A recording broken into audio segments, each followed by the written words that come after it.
Hello, Nicola. Nice to see you again. Good morning, Robert. Lovely to see you too.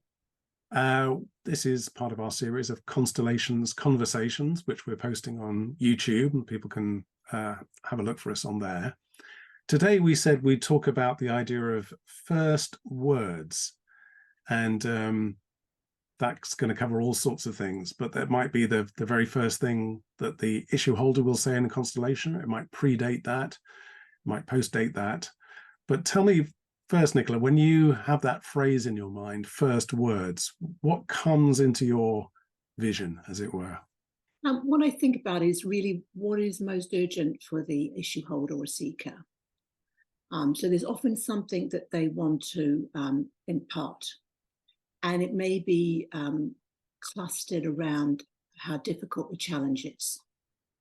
Yeah. It's often more about the challenge than about the wish or intention. But I think for me, it's important to receive that, to hear what has really motivated them to get in touch.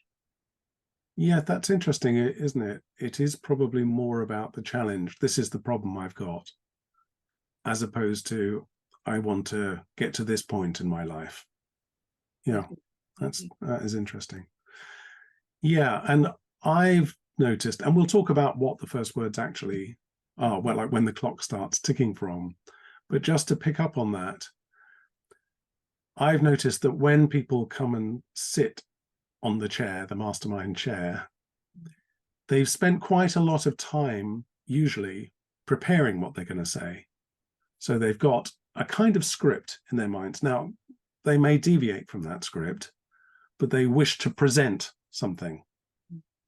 And I've noticed quite often, actually, people saying things like, I'm not sure how to present this, or what do I need to say in order to get the constellation going?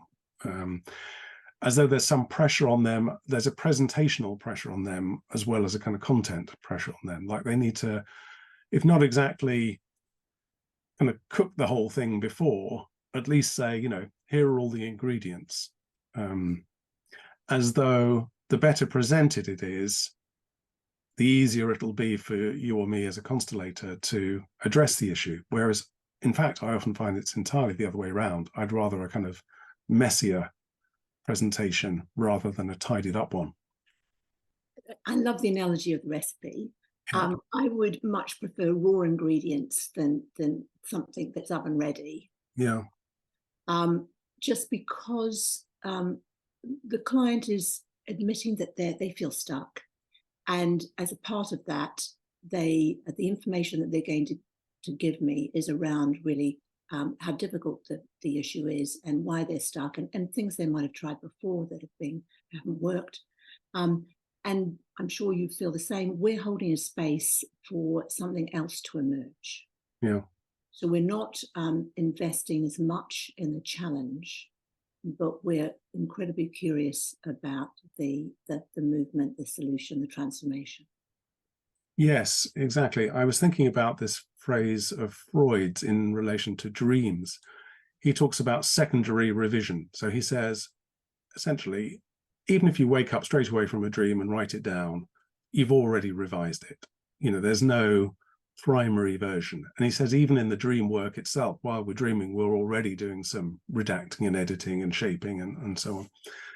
And I think, in a way, what a constellation is about is undoing the revisions, because the constellation, when it's set up, and I do like this word a lot, is so primary. It's about going back to very essential things before the layers have been wrapped around it. So it's like, pass the parcel in a way. You're taking off, you get this thing and you have to sort of unwrap the whole thing, and then you present it. But the first words are often last thoughts rather than first words, because they have been, sifted through quite a lot. So we're joining a narrative that began a long time ago. Yeah. Because the person has been, as you say, going over it. They may also have been thinking about their family history. They may have a hypothesis that this is to do with, a particular relative or ancestor who had a very difficult time. So once again, we're kind of hearing that, but at the same time, not submerging ourselves in that particular strand, because, you know, obviously we're not useful to the client if we do that, because otherwise the client would have, in a way, done a version of their own constellation before they arrived, and it would have been successful in the sense it would have created a useful movement. So it's swimming in their waters, and yet having sort of a more expansive space, isn't it, that we can connect with the field and allow something else to emerge. Well, exactly. I mean, if you're just corroborating what's presented, then what's the value in that? There's another aspect to that you made me think of just then, which is what well, in psychoanalysis, you'd probably call this transference or countertransference as well. What the attitude towards me is from the issue holder or seeker. You know, are they trying to lobby me against somebody in their system, for example? Are they trying to impress me with the clarity with which they're presenting the issue? Are they, you know, I've had this a bit too, are they trying to seduce me in a way and kind of take me over to their side? So there's quite a lot of that going on as well, which needs to be separated out. You know, what's this person doing in relation to me, which is also causing a bit of, you know, interference in that presentation. I'm sure you've had experience of that too. Yes, I mean, and you're kind of raising that issue of who are we serving? Yeah. Serving the issue holder or seeker's own individual experience and perception of the issue, or are we serving the system? And if we serve the system, we need to then find a place within that system, an invited place that leaves us free to be useful. I mean, it's quite a profound question, really, who the client is in that sense. You know, is it the individual? Is it the system as a whole? And my rule of thumb, which is a bit facile, is that an individual can't be happy until the system's happy, you know, broadly speaking. Although it's also reversible, of course, up to a point. It's like a reversible jacket. But that is a bit jolting, I think, for the client sometimes to recognize, oh, this person's helping me, but not in the way I've prescribed for them to help me. You know, I've gone to the doctor asking for antidepressants, and actually, you know, she's given me a shake of the shoulders instead or something.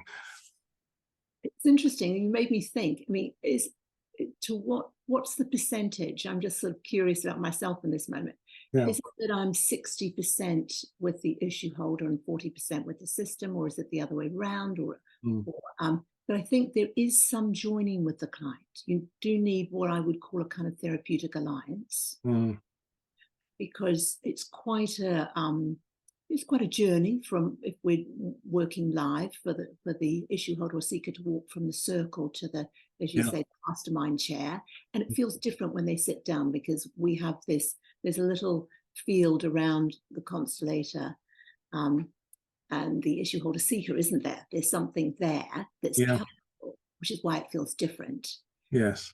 And so I think I would like to facilitate them settling into that space. So I don't have a sense of kind of hanging them out to dry. I have a sense of one foot very near where they are and another foot a little bit somewhere else. So I have a balanced view.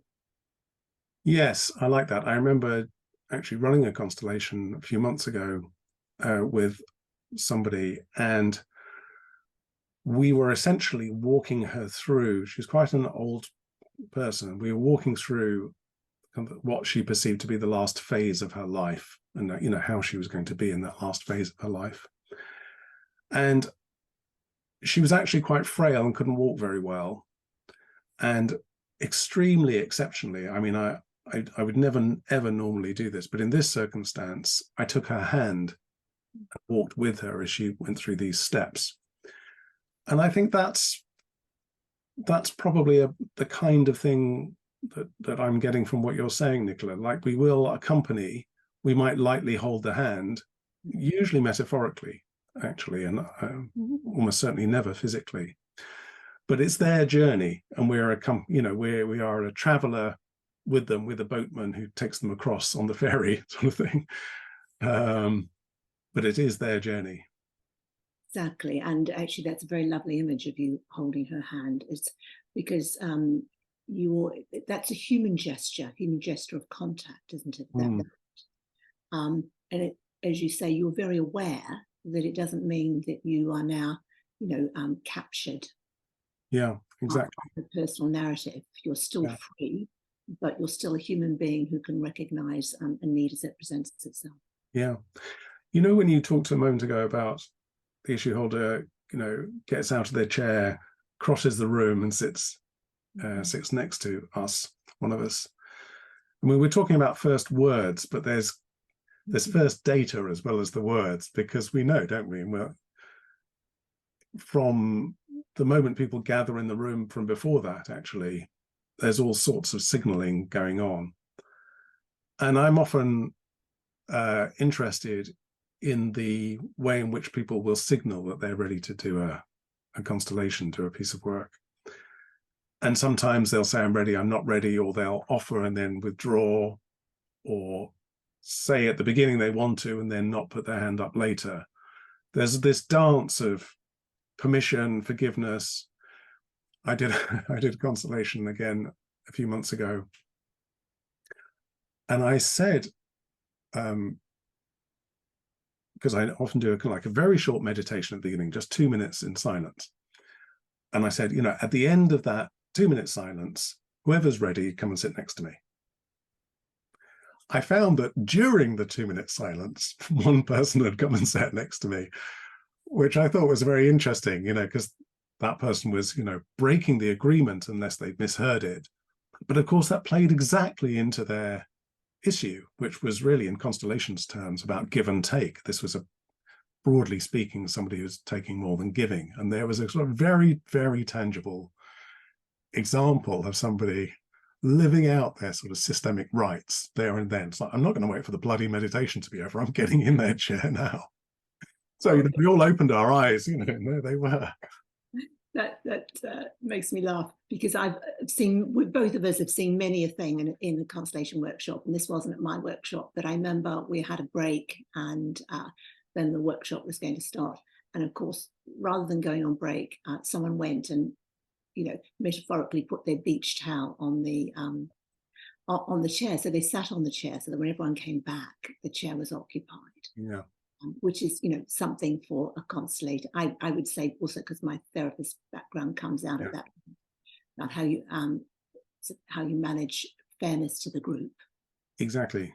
That's a behavior you want to encourage. But it is exactly as you say. There are first words, there are also first movements. Mm. So when someone approaches and they sit in the chair, sometimes they adjust the chair. I haven't actually, I don't think, had someone move it closer to me. But I have had people move it maybe a little bit further apart, or maybe they felt it was a little bit too forward or a little bit too back. There's something about that adjustment. Find because they're trying to find their right place for that moment, for our engagement. And so I think that's important. They can move the chair exactly as they wish. Yeah. But it's data that comes in, because in that moment, I think I maybe have stopped being who I am for them, and I might have become someone else. And they're just adjusting that contact. Yeah. Yes, that's true, isn't it? And often there's a just like shift of angle towards or away. I've also noticed that so long as it feels safe, the space, as long as it's set up well, that despite what I said earlier about people sort of rehearsing their presentation, that it's common, and I'm sure it must be pretty common for you, that people will sit there, sort of sigh, and then they'll sort of almost immediately fill up with emotion that, like a swimming pool, fills up and leaks through the eyes. It's just the permission, I suppose, to sit there and allow things to arise. Like a sweep or a sweeping emotion is often it's a common thing before the words, actually. It's just, and the tears will flow. And maybe actually this is a good subject for another constellation about emotion within the constellation. But my sort of rule of thumb is, in a constellation, generally tears are helpful because they are a kind of release rather than, and even when it's sadness, it still has a kind of therapeutic effect. I just wanted to ask you, I suppose, if you must have seen that quite a lot. I'm very at ease if someone cries. Yeah. Because I see it as it has an arc, and it is a release, and something relaxes at that moment. So I think what we're sometimes not aware of is how much it has taken for someone, to get to the workshop, to deal with any sort of anxieties they might have, and then to cross the room to the chair. So as you say, it's already been a journey. Yeah, exactly. I mean, our first words with a client often predate that moment too. I mean, typically for me, it'll be somebody booking a ticket, and then it's just completely sort of transactional, as it were. It's like, okay, they've booked. But it's also interesting how quickly people book once the workshop is announced or published. Like me, I'm sure you're thinking, oh, that's interesting. They're straight on it, or they're not. Also, whether people then email and what they say in their email, whether I've had, emails this long saying, this is the issue. And I read them, and I read them in good faith, but I also think, I'll take that on board as one set of data from other sets of data that we're also going to experience together. And then the other thing, I suppose, worth talking about, and again, worthy of a separate subject, is whether there's any negotiation or question about payment in the first words. How much is this? Is there any chance I can blah, blah, blah, And again, I think, for us, that's fine, but it gets us thinking about, what are the systemic forces which have created that communication in this moment, essentially. So I have people who book online for my workshops like you, and then I tend not to have much interaction with them. But if someone's coming to me for a one-to-one constellation, there is likely to be more kind of engagement either through email, or if I felt it would be helpful, have a call. I can't obviously speak to everybody before doing a one-to-one session because it just doubles the time. But something, I think there is often a sense of that the history and the data the client wants to present is very important. And my sense is that actually I trust in, really, I guess I'm talking about their unconscious, to reveal what is important, necessary, and essential when we do meet. So, there are people who've got, they have their genograms back to the, 1500s. And the genogram is possibly, it's helpful and unhelpful. So I rely on the client, really, for their organizing system to provide the information that's going to be really helpful. Yes, that's right, isn't it? It's all, yeah. It's a kind of early access to the unconscious in a way, in some ways. But then it's often the case, I've noticed, that when people there subsequently arrive, the issue itself might have morphed or changed or been dropped completely. This is one of the reasons, actually, you and I work in slightly different ways, in that I don't agree in advance who's going to do an issue. That's my reasons for doing it that way. But one of the reasons is that, actually, that sometimes people sign up for a workshop 3 weeks in advance. By the time they arrive, it's dissolved or disappeared or morphed anyway. And in fact, with regard to first words, I remember one of the early constellations I did, a woman sat next to me and was talking about her career. She was a very high-flying person in her industry, done extraordinarily well and won awards and all the rest of it. And was talking about some frustration at work. And in passing, she'd mentioned a conversation with her dad in the morning. And the way she said it, and I'm sure you have the same thing, you have your sort of Geiger counter, don't you, going over the, it's like, okay, you're telling me all this stuff, but actually, when you said that thing about your dad, I felt something there. I can't ignore that. Not sure what it was, but whatever you're telling me about your career, is secondary to this, fractional moment. And of course, I mean, I can't remember exactly what I said, but it was something like, this is really about your dad, isn't it? And of course, it turned out to be all her career. I'm reducing this very much. All her career had basically been in service of saying to her dad, please love me more. Look, I'm worthy of your love. Look how great I am. Because that was her biggest doubt and fear in life, essentially. That's beautiful. Mm. And do you ever have a sense that there is something else trying to be said in those first few words? Go on. Yeah, I do. Go on. What are you thinking? I think sometimes I'm listening to the issue holder or seeker. I'm listening exactly as you say. I'm waiting for a moment for a drop. Yeah. I think goes to another level. Mm. And I think sometimes the first stage, the narrative is quite well trodden to the issue holder or seeker. And then there's a moment when some new information comes in and something drops, and we might do another conversation on this another time, but about using the body as a constellator. And exactly as you said, I'm impacted. Yeah. So, okay, we've descended to a different level now. Yeah. It reminds me, we should probably finish in a second, Nicola, but it reminds me, and slight apologies for this, because I have an academic background, so I'm often sort of thinking of these sort of relationships to philosophy and literature and so on. But it reminds me of the German poet Friedrich Hölderlin, sort of late 18th century romantic poet, and his emphasis on the idea of a change of tone, of Wechsel der Töne, and how that being the kind of key moment really in any aesthetic work. It's when you shift from, or in music, a major to a minor key, or when, as you say, that I love that word drop, something just suddenly drops, doesn't it? We've gone on in a major key and now it's, oh, that's changed there and that's different. And we all feel it in the room.